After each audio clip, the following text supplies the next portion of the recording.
Hello, everyone. This is Pamela coming at you with a video vlog, chat, speakeasy. I want to start off with the big kahuna today. And I know I heard about this new Jeopardy host, Mike Richards, had recently stepped down from his recently acquired position due to disparaging comments he's made towards Jewish people, short people, mentally disabled people, women. And he's had a long track record of trouble, I think. He has overseen shows like Wheel of Fortune, Let's Make a Deal, Price is Right, and I think I said, Price is Right, Jeopardy, Wheel of Fortune, and the like. So, yeah. I don't think his tenure has been very good for Sony Pictures. He's decided to step down from his hosting job, but he'll still remain on Jeopardy staff as an executive producer. And I'm not going to reread one of the big articles, but I will play some audio for you. I'll try and summarize it the best way I can, because I did an over an hour-long type video just reading that commentary over on my other channel.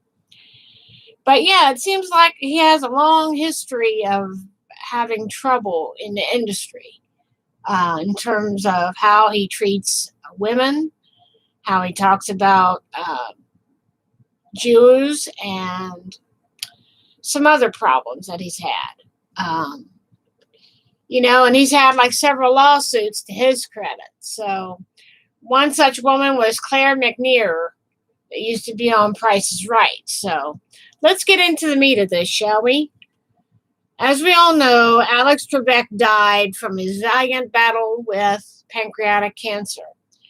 And I think he had said at one point in time that he had wanted his successor to be one of the players on Jeopardy. But as we all have seen over the last year or so, he has gone through several stand-in hosts, but somehow he has seamlessly inserted himself into the running for permanent host. But as of August 20th, Mike Richards had stepped down as the host of Jeopardy, and that was according to a statement provided by Sony. And the studio will now resume the search for a permanent syndicated host. Let's read that statement by Sony. That is something I didn't do on the other channel here.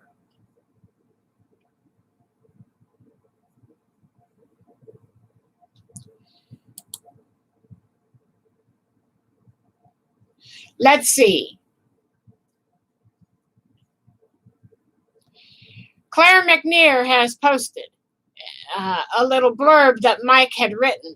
Dear team, it pains me that these past incidents and comments has cast such a shadow on Jeopardy as we look to start a new chapter. As I mentioned last week, I was deeply honored to be asked to host the syndicated show and was thrilled by the opportunity to expand my role. However, over the last several days, it has become clear that moving forward as host would be too much of a distraction for our fans and not the right move for this show. As such, I'll be stepping down as host effective immediately. As a result, we'll be canceling production today. SBT will now resume the search for a permanent syndicated host. In the meantime, we'll be bringing back guest hosts to continue production for the new season, details of which will be announced next week. And he says, I want to apologize to each of you for any of the unwanted and negative attention that has come to Jeopardy over the last few weeks, and for the confusion and delays this is now causing. I now have a lot of work to do to regain your trust and confidence. Mike. Really? And that was written from Sony itself. And a little update to our story. Okay, and that came from the very article I had started reading. So,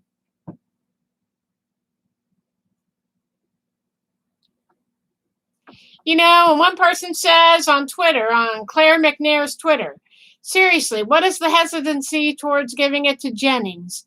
A couple of rather funny jokes, tweets that the mega crowd took offensive at? And somebody said, congrats on getting the scalp you wanted, Claire. You must be so proud of yourself.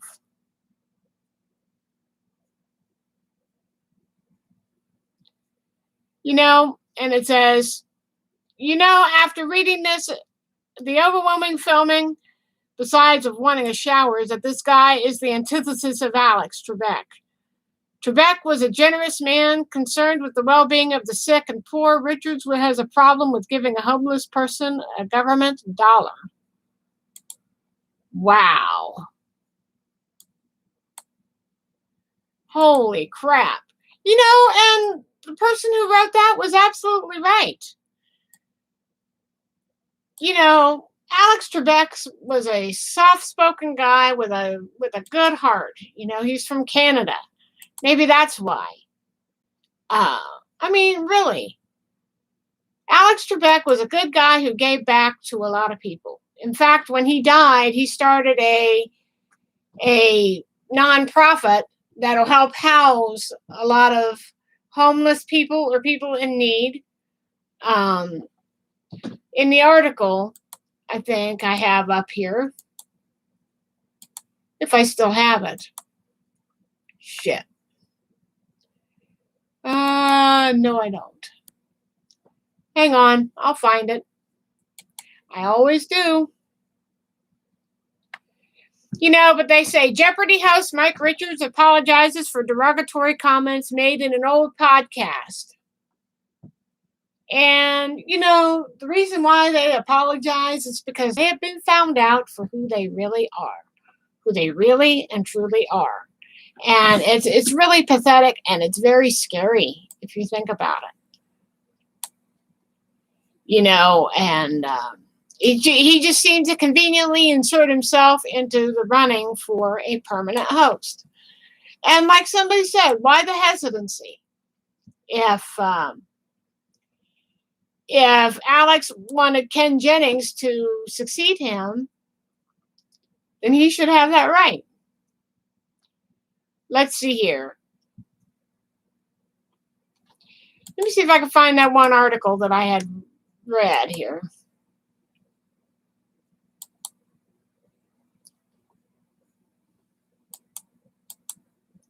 Let me see here. Yeah, the article I found, I had to find it. It's called A Smile with Sharp Teeth. I'll share that in the sidebar, and only that. Because I think it has a lot of audio that I want to play for you. A Smile with Sharp Teeth. Mike Richards' rise to Jeopardy. Host sparks questions about his past. The Jeopardy host search is finally over. New reporting reveals that concerns about Richards and the show's selection process remain. Because, we've all seen the rotating roster of temporary hosts. And a lot of people wanted LeVar Burton. He's the Reading Rainbow guy, for those that are too young to know what he hosted. People know LeVar Burton as one of the cast members of Star Trek Deep Space Nine, and he was up for the running to be a temporary host for Jeopardy. And some people complained that his time on the show was crammed into 1 week, while some other hosts got at least 2 weeks to film their programs. But it's a very complicated web, and I want to go down through this article that I found. And we are going to play some of the audio here. But, it starts off, one day in the fall of 2013, Mike Richards had called Ken Jennings. At the time, Jennings was nearly a decade removed from the 74-game Jeopardy winning streak that made him a household name. Richards, meanwhile, was backstage at The Price is Right, the show he had joined as a co-executive producer 5 years earlier. And where May he had launched a podcast called The Random Show. That is spelled Randumb Show, which was promoted to listeners as a look behind the scenes at Price. Before he called Ken to record a segment on the podcast, Richards put a question to his co-host. "Are you good at trivia?" he asks. "Some trivia," she replied. "See, what I am is horrible at all trivia," Richards said. "It doesn't even matter if it's a specific area that I should know. I don't have that kind of mind." Later in the episode, after Jennings joined, Richards went further. "If I had gotten Jeopardy, well, I never would have gotten Jeopardy. Let's be square," unquote, he said. Now, though Richards has gotten on Jeopardy a bit on the other side of the stage, on August 11th, parent studio, Sony Pictures TV, announced that the 46-year-old had become the show's prominent host just 15 months after he was named as executive producer. Actress Miriam Balik will host primetime tournaments, but the nightly job belongs to Richards. His alone will fill the role long held by Alex Trebek. And to shorten this up, it has been met with criticism by Jeopardy fans and former players alike, many of whom have questioned the validity of prolonged and high-profile audition process that ended with the ascension of someone. They had riled up the fans and some former players alike of why they had a profile audition, with a high-profile audition thing that ended with the ascension of someone once tasked with leading it. Last week, the Times reported that Richards had moved aside after he emerged as a candidate. And while some disappointment was probably inevitable at the end of a guest host rotation that featured names from LeVar Burton to Aaron Rodgers to Robin Roberts and Savannah Guthrie, the decision to promote Richards, an internal candidate, was relatively unknown to the general public, has sparked more backlash than the show might have anticipated. And it goes on to say, "It's unfortunate that guests like Aaron Rodgers and LeVar Burton really put themselves out there in terms of openly wanting the job, and for Rodgers in particular, discussing the extraordinary amount of effort that he went to prepare for his turn. It's not clear whether anyone besides Richards ever had a real chance at the main role," says Karen Sauceville, won 5 games in Jeopardy in the year of 2015. Rodgers said Burton were clear about how important Jeopardy was to them personally. Given that he was also a candidate to host The Price is Right, it looks like Richards just wanted to host a game show, any game show. Concerns about him extend to the Jeopardy staff, with a source close to the story telling The Ringer that employees were blindsided by Sony's announcement, and said multiple sources describing how staff morale has deteriorated under Richards' watch as executive producer. Interviews with sources from Sony, Jeopardy, and previous shows that he has worked on, including Price is Right and Let's Make a Deal, paint a picture of a showrunner that could be exclusionary and dismissive of longtime show employees, as well as someone who wasn't shy about wanting to move in front of the camera, says a former Deal employee who was at the show during Richards' tenure. "When I worked there, it just seemed to be something everyone knew." In recent weeks, questions about Richards have only intensified with multiple lawsuits dating back to his time as executive producer of The Price is Right, gaining attention after an early August report that Richards was in advanced negotiations to secure the Jeopardy job. The lawsuits, in which two of were settled out of court, focused on the mistreatment of female employees by Price male leadership, including Richards. Richards was originally named as a defendant in one of those complaints, but was dismissed from the suit before it settled. One suit was filed in 2010 by Brandy Cochran, who worked as a model for the show. It centered on discrimination and harassment she said she experienced after becoming pregnant. And it goes on to say, at the time, Price is Right had recently laid off several models. The suit also says after Cochran informed Richards of her being pregnant, he said to her, "Go figure. I fire 5 girls. What are the odds?" Which Cochran understood to mean that Richards would have selected her for layoff if he had known that she was going to be pregnant. After giving birth, she learned that her contract was terminated. And it gets worse for him. It does get worse for him. Because it just seems awfully shady to me. You know, if you're going to have a baby, you tell your boss about it. And then when you go away to give birth and have maternity time with your child, you learn that your contract is terminated. That's pretty cold and low. You know, and it says the lawsuit that Cochran had entailed had detailed Richards' input about what the show's models should wear. Richards decided that the model skirts would be shorter and that he liked all the models to look like if they were going on a date, the suit says. At his suggestion, the models wore bikinis on the show more frequently.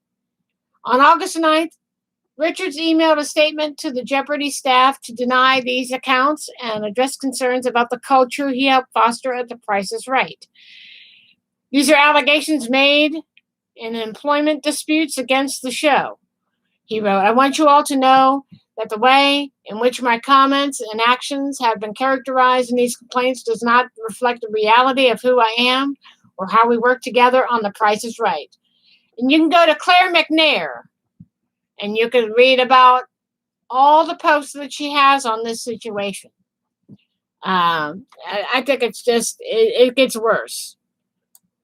Let's see. You know, the sources who spoke to The Ringer were granted anonymity out of concern for potential blowback, despite a different, or depicted different reality. Richard's statement also does not align with several remarks he made on his podcast, which he hosted from 2013 to 2014. A review of all 41 episodes of that podcast that were available online until Tuesday revealed that he had made offensive language. He had made disparaging comments and used bad language about women's bodies. In an episode published on September 4th, 2014, after the iCloud photo hack, which exposed intimate images of several female celebrities, Richards asked his assistants and co-hosts, both much younger women, if they'd ever taken nudies.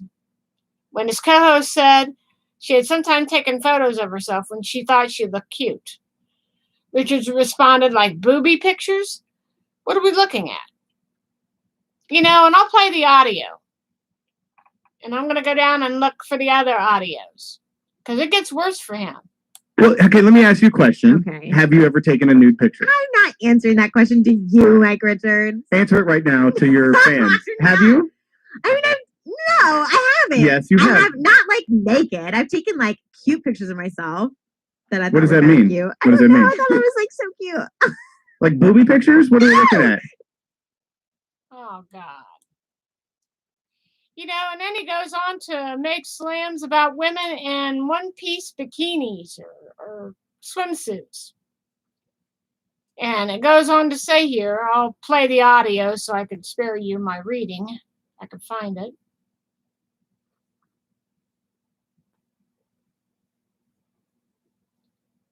I'm going down here and looking for some other audio.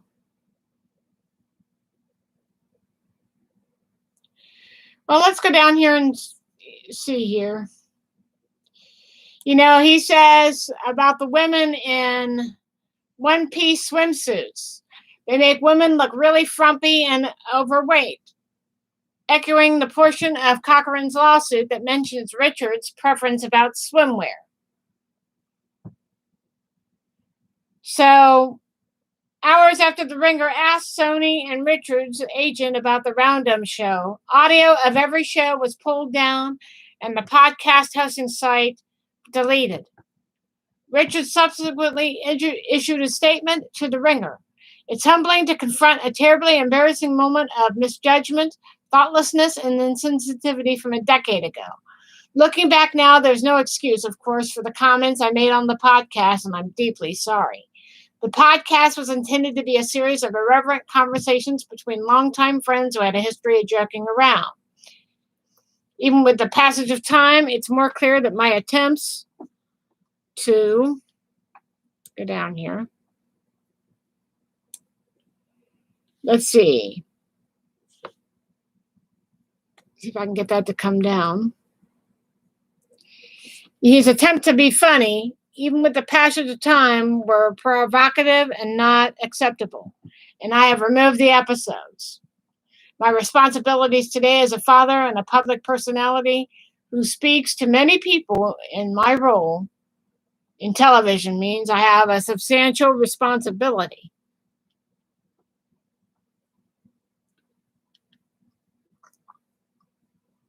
You know, he says I have substantial and serious obligations as a role model, and I intend to live up to them.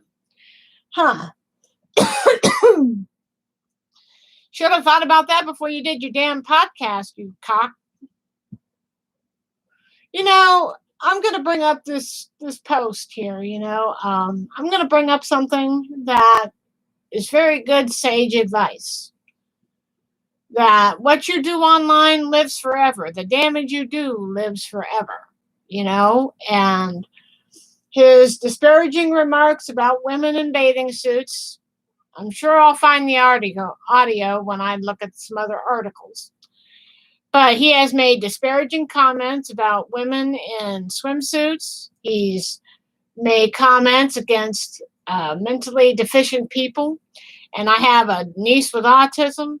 I don't take kindly to that. And I have a disability. So, yeah, that shit don't go well.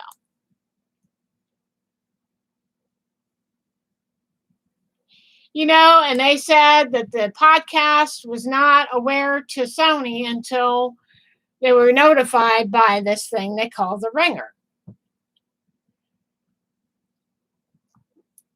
And, he was an executive producer on Wheel of Fortune. And he succeeded longtime chief Harry Friedman, who was a dynamic a dynamic person at Sony Pictures Television, serving as Wheel's executive producer for 25 years and Jeopardy's executive producer for 23 years. During that time, he brought the two programs into the modern era and turned both into ratings juggernauts. Together, the shows bring in a reported $125 million in profit each year. In a 2018 book, The Big Picture, Brian Fritz, the author, estimated that Wheel and Jeopardy had made total gross of $2 billion and $1 billion, respectively, over the decades on the air. So Friedman, who was 72 in August of 2019, gathered the staffs of both shows of Jeopardy on the Jeopardy stage to announce that he would retire at the end of the season. Richards, who in June had signed an overall deal with Sony to develop and produce game shows for network, cable, and streaming platforms, was announced as the incoming executive producer a month later and spent the latter part of Friedman's final season shadowing him in the studio. And just months into Richards' debut season, Trebek died due to complications from his cancer.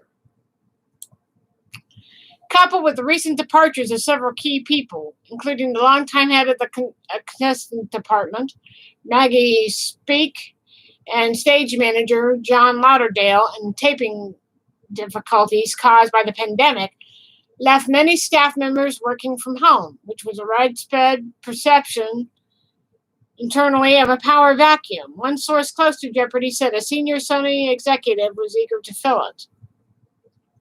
Well, previously, Jeopardy seemed to be in its own island under Mike, the hand of Sony.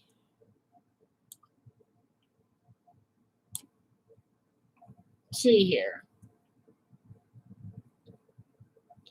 It seems ever present, the source says. Okay.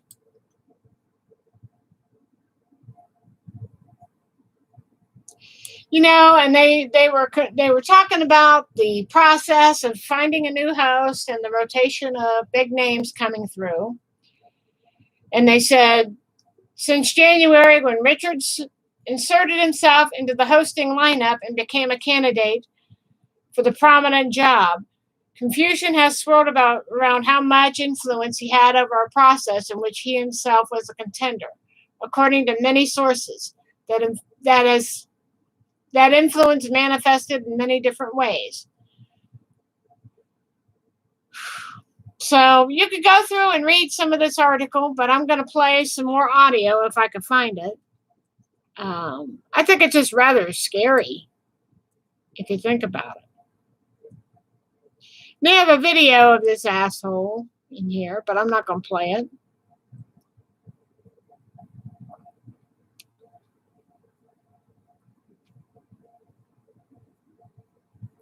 Yeah, because he had a lot of problems here. Of all the people who were trying out, he had the least professional experience. Roger Dubkowitz. He wanted to even get on The Price is Right and be a host. But he says, of all the people, a guy named Dubkowitz, Roger Dubkowitz, a longtime Price producer, said in 2012 of his hosting audition, he knew all the right words, but he didn't bring anything special to the show, personality or performance-wise. His performance was compared to that of an eager student performing in a college show and getting out his best impersonation of what he thinks a game show is. Dubkowitz did not respond to the Ringer's request for comment. Yeah, so, Drew Carey got that job, so, yeah. Let's see. The Price job went to Drew, which remains the show's host, but Richards apparently impressed the right people. In 2008, he was hired as Price's co-executive producer 1 month after Dubkowitz was fired to make room for Richards, according to Esquire's Chris Jones. Jones wrote at the time that Dubkowitz was widely considered the show's institutional memory, and that the twin losses of Barker and Dubkowitz, among other changes, including the arrival of a rotating cast of young models to replace the aging familiars, had left devoted fans and The Price is Right feeling a bit out of orbit. The changes led to similar feelings of disorientation among the show's staff, according to a CBS employee who worked on Price. A ton of people that had worked on the show had been there forever. Like the new guy was there for even 20 years, said the source. So when Mike came in, it really shook things up to get rid of some people. They didn't have a lot of love for him. So in other words, they basically threw the aging, the changing of the guard, they threw those guys out for a young contingent that had no experience in the realm of game shows. But they said his attention could be divided, according to a former Let's Make a Deal employee that said Richards didn't watch the show for an extended period, and when he did, he didn't like the direction it had taken. The former employee says he came in for a meeting about it, and a post-producer sarcastically reintroduced themselves because Mike had been away so long. That producer was fired shortly and ended up getting a settlement for wrongful termination. That was my first impression of Mike's smile with sharp teeth. So in other words, the guy, Mike, is a bit of a shark. He comes in and somehow or another, other people that that have worked there for a long time get the shaft. Again, one former post producer told a story about how he didn't watch Let's Make a Deal often. And when he did come in, he came in for a meeting about it, said a post producer sarcastically reintroduced themselves because Mike had been away so long. That producer was fired shortly and ended up getting a settlement for being wrongfully terminated. That was my impression of Mike, a smile with sharp teeth. When reached for comment, this producer, who is unnamed, confirmed that he was fired, but said he could not comment on the specifics because of a non-disclosure. Neither Richards nor Fremantle responded to requests for comment on that incident. And multiple former Let's Make a Deal employees have shared another memory of Richards. They say it was common knowledge that he wanted the host of Jeopardy. One says the topic was water cooler talk. So he was pushing to try and be the host of Jeopardy, I think. And it's really sad because I think Alex Trebek wanted Ken Jennings, the most winningest guy on the planet. It became a household name. Could have been a host, but they're doing this circle of other people coming in. Let's see here. Let's talk about, let's see. After Richards was named the executive producer of Jeopardy and Wheel in 2019, another former Deal employee remembers a supervisor who had worked closely with Richards remarking, "I bet he hires himself." And there is some sort of truth to that because we've had LeVar Burton and countless other names come in to replace an icon, Alex Trebek, a Canadian guy who made good here in the United States, gave back to a lot of people, was very caring and concerned about others. And when he got his cancer diagnosis, he told the world about it and didn't want people to worry about it and that he was going to fight it into the bitter end, which he did. And I think he said something to the effect that he might have wanted Ken Jennings to take over. In fact, there was a pair of cufflinks in Alex's dressing room and a letter from his widow waiting for him. So, yeah. Let's go down here. In May 2013, Richards then launched the Roundup Show, the podcast named after a comedy show that Richards hosted as a student at Pepperdine University, was recorded on the Price is Right set, often in Richards' office. Many episodes featured recent winners or members of the Price is Right cast and crew, including director Adam Sandler, which is no relation to the actor, announcer George Gray, and the show's model. Guests on Price made appearances on the podcast as well, including Chrissy Teigen and 2014 Miss America Nina DeValry. The conversations among Richards and former contestants Beth Trifton and occasionally Jen Boscrow, podcast producers and Richards' assistant at the time, are freewheeling, skipping between pop culture and upcoming TV lineups and the latest goings-on at Price. Many have a gossipy edge, and Richards is displaying a tendency to turn baldy and sometimes vulgar. And I'll play some of the audio so you can hear it for yourself.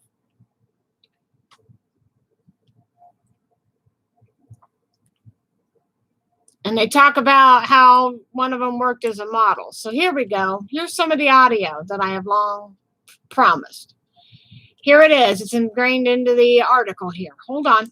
And to the point to where Beth got a job being a booth hoe? Is that right? Yes. At CES? It was a booth babe. I don't think they used the word hoe for that. What is a booth babe? A booth slut is someone who dresses up in very provocative clothes. And I was in a t-shirt. Well,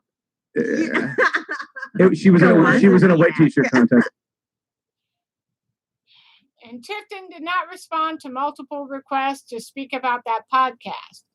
Biz Krove, who joined Sony in 2019, is now listed as a production coordinator at Jeopardy and Wheel, did not respond to requests for comment either. And women's bodies and clothing are reoccurring subjects for him. On a 2013 episode, he says that women dress like a hooker on Halloween.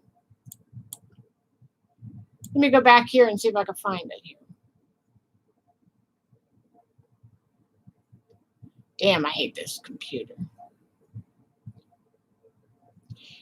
But it says here, women's bodies and clothing are reoccurring subjects for Richards.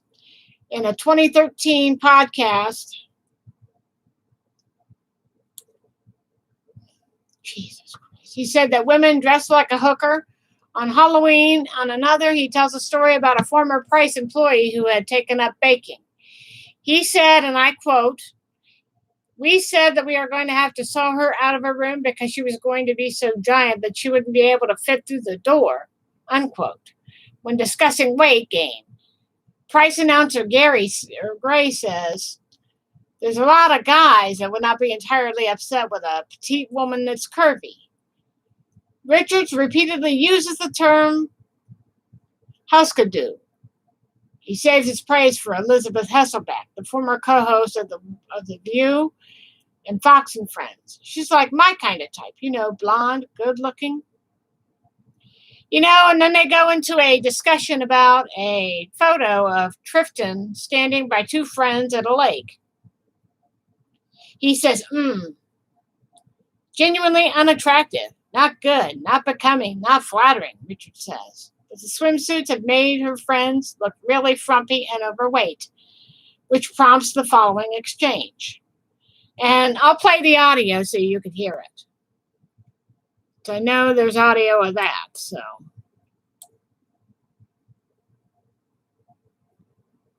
Here you go. Everyone's going to wear one pieces and look really frumpy and overweight. Yeah. Now, it's so funny because no one's overweight, but they all look terrible in the picture. They look fat and like not good in the picture. It's bad. Oh my God. You look great. Hilarious. You look like a Sports Illustrated model, and then you've got one-piece Malones on either side of you, which are just horrible. I can't wait to meet my roommate because she's literally going to be like, walk up to you in like a bag and be like, hey, what's up? I'm wearing a smock. I'm wearing a smock. And I'm going to give her a smack. You ready for some news? I know. And they say there are multiple conversations where Richards makes remarks about Tifton's weight and appearance. He repeatedly calls her a derogatory term for little people. And he also uses to describe the actress Kristen Chenoweth. Both that word and the R word, while Richards used in a January 2014 episode, are considered slurs. In the podcast's third episode, Tifton discusses some acting roles she has auditioned for. Richard says she should try out for Taiwanese roles because of her height. In another episode, after Gray makes a non-specific comment about big noses, Mr. Richards jumps in. Ixnay on the Osnay. She's not a UJ. Richards also makes disparaging comments about Tifton's economic status during an episode in which Tifton discusses problems at her apartment. He says, "Does Beth live like in Haiti? Does it sound like that? Like the urine smell? The woman in the Mamu, the stray cats," in another episode. Tifton talks about losing her job and that she qualified for unemployment insurance benefits totaling at $389 a week. Richard says that the dangerous side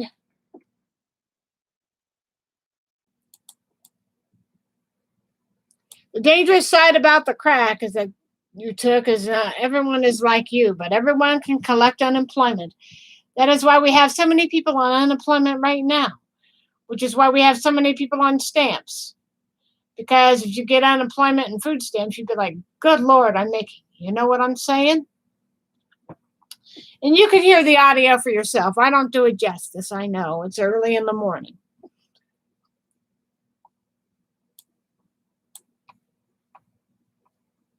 See, I don't want to make this a political show. I know. Because here's the thing with Beth, is that I know that you're hardworking and I know that you're out there trying to get stuff going. Mm-hmm. The dangerous side about the crack Right. that you just took Mm-hmm. is that not everyone is like you. Yeah. Mm-hmm. But everyone can collect unemployment, which is why we have so many people on unemployment right now. Mm-hmm. Which is why we have so many people on food stamps. Because what if you got unemployment and food stamps? You'd be like, good Lord, you know what I'm saying? You know, and then he goes on to say, ask, do you feel dirty? Seriously, I'm not trying to be mean. Do you feel a little dirty? And then in another episode, 2 months later, Trifton tells a story about giving $1 to an unhoused woman. Part of the exchange is in print, but I'll play the audio for you to save time. Well, what is $1 to me? I mean, it's a lot, but I'm guessing if we compared our ratios, it's like $1,000 to me. You know what? Whenever I think I want to keep $1, I'm like, no, give the $1. That's my MO. Was this the government's unemployment money that you're? Oh my God. I don't know, because I'm not getting that much anymore because I'm in the play. Oh, damn you, Obama. Don't you start.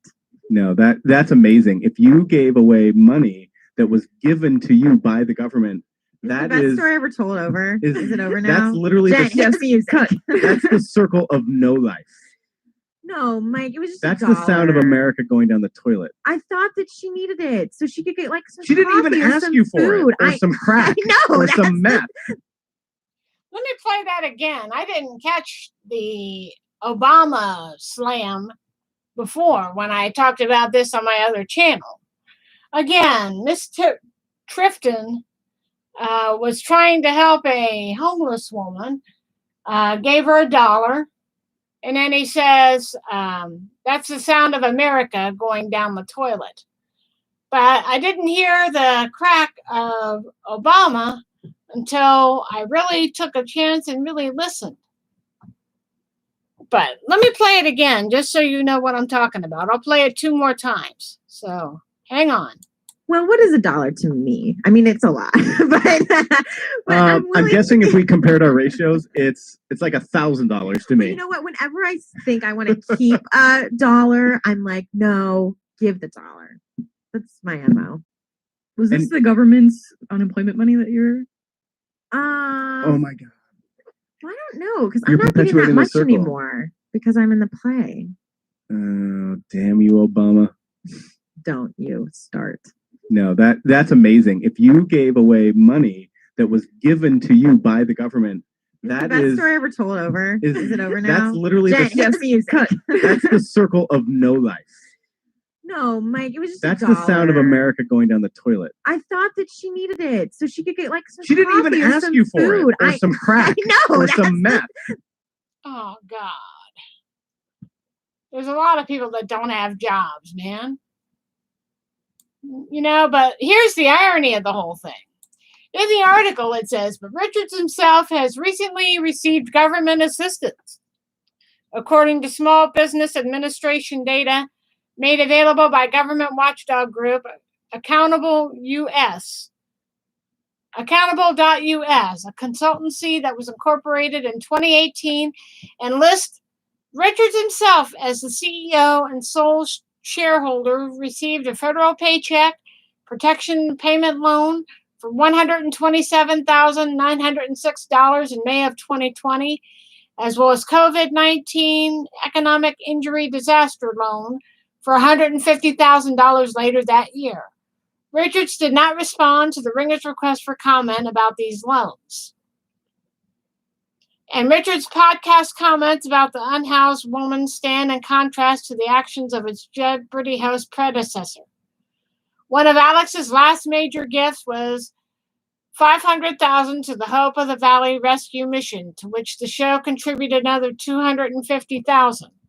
The organization is building the 107-bedroom Trebek Center to provide shelter for those in need.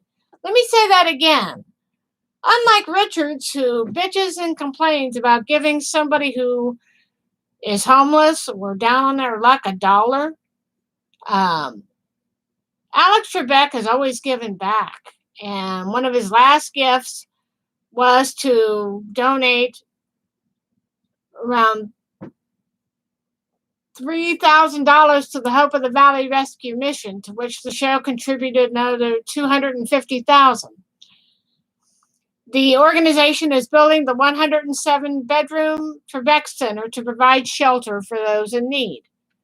So again, even as Trebek was dying from pancreatic cancer, Alex Trebek still managed to give back. Now let's go down here. And he made a comment on his Roundup show where he discusses how he sees himself in the showbiz thing. In an episode from September of 2013, he brings up Jeff Probst, whose eponymous talk show was canceled after a single season on CBS. He says, Jeff Probst had a daytime talk show, which I was cheering for because I like, the average white guy host, Richard says. I cheer for him to succeed because I feel like through his success that I could have some success hosting. Let's see here. Here's the audio for that. Jeff Probst had a daytime talk show, which I was cheering for because I like, the average white guy host. I cheer for him to succeed because I feel like through his success, I could have some success hosting. And then he makes a shot at Ryan Seacrest, whom we all know him from American Idol and the morning talk show circuit. So here we go. No, listen, again, my family, not huge Seacrest fans. Me, I think it's great what he's done. And I think he's actually made the world a safer place for what I like to call the skinny white hosts, like George and I, which is, you'll take a chance on someone that you don't know. And what's interesting is you have to remind people that no one knew who he was. Mm-hmm. It was that he was a good nuts and bolts host. But they say, people have spoken at length on the radio or the podcast, which really like to take back some of the things they've said, but neither Pat St. Jack or Trebek are completely devoid of controversy. But in an online, socially conscious world, Richards has a tall task ahead of him, proving not only that he deserves the Jeopardy job, after a long, contentious process, whose integrity, they talk about the integrity many fans doubt, and he can also many fans doubt that he can embody those qualities: intellectual curiosity, cultural open-mindedness, and reverence for the topics, both silly and serious, that appear on that board, and have made Jeopardy such a beloved touchstone for us. And let's go down here. And by the end of this, I think it stands to reason. One of Trebek's quips about Jeopardy was that he was simply its host and not its stars. The stars, he often said, were the contestants. To the show's community of longtime viewers and former contestants, this has been long part of Jeopardy's magic. It's not just a wholesome part of pop culture fixture. It is a celebration of learning, identity, and a way of life. After months of those auditions, focus groups, and roiling comment sections, Sony has decided that Richards is not capable of keeping the magic alive, but he is not only capable of keeping the magic alive, he is the best person to do it. On the eve of taping his first episodes as permanent host, it's clear that not everybody feels this way. I think the reason why Jeopardy was inspirational for many of its contestants was its sense of integrity.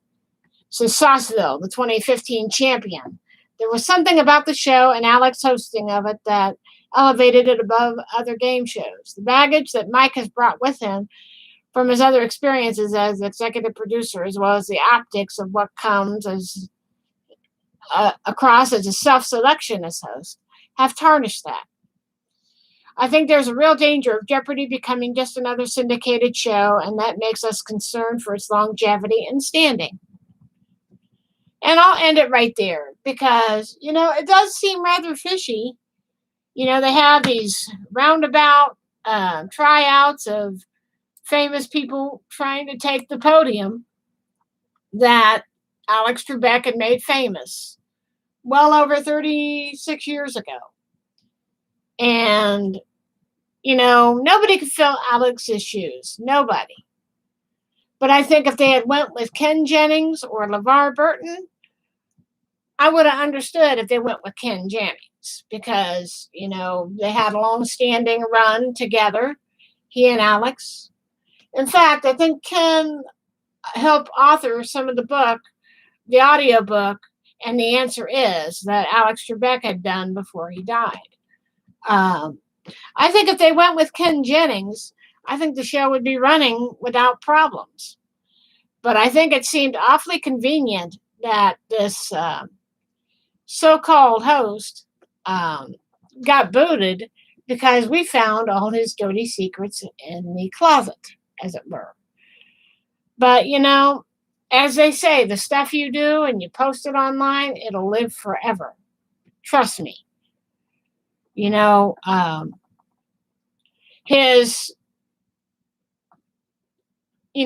Alex Trebek's tenure cannot be replicated. It probably won't be. And, how can we trust the selection process now? We had a guy that had no experience actually hosting anything. He was an executive producer for a couple of shows. And like the guy says, he's a smile with sharp teeth, Mike Richards, a real shark. And if anybody doesn't feel comfortable with him, or if a person has to go on maternity leave, if they're getting ready to have a baby and expand their family and they get fired, seems awfully fishy. So I think Mike Richards should have thought about what he'd done. But then when you're at the age that he is, he's 46. They say the past can come back to haunt you. It is the truth. That is the good, honest truth. And I think he stepped down because he was found out. He stepped down because his skeletons were found out. And to be honest, if they don't put somebody that can run the show the way it should be run, with class, dignity, and the way Alex would have run it. If they can't do it, then they should just shelve it. I think some of the shit that he said, we shouldn't let him forget. We should never let him forget. And shame on Sony for allowing him to stay on as executive producer. That is the weirdest thing. He stepped down from the hosting duties, but they're still allowing him to keep his job. And, when he came into that business, and everybody liked this guy, especially coming over towards Jeopardy, I think there's a lot more here that meets the eye, and I hope they find out. So let me know what you think about Mike Richards being hired and then he stepped down. Let me know what you think about some of the comments that he said. You can go down through the article that I have posted below and you could read it for yourself. So I have no sympathy for Mr. Richards. He said what he said and he did what he did. I just hope his daughters pick up on this article that I had read to you. And they'll know how vile and nasty that their father really is.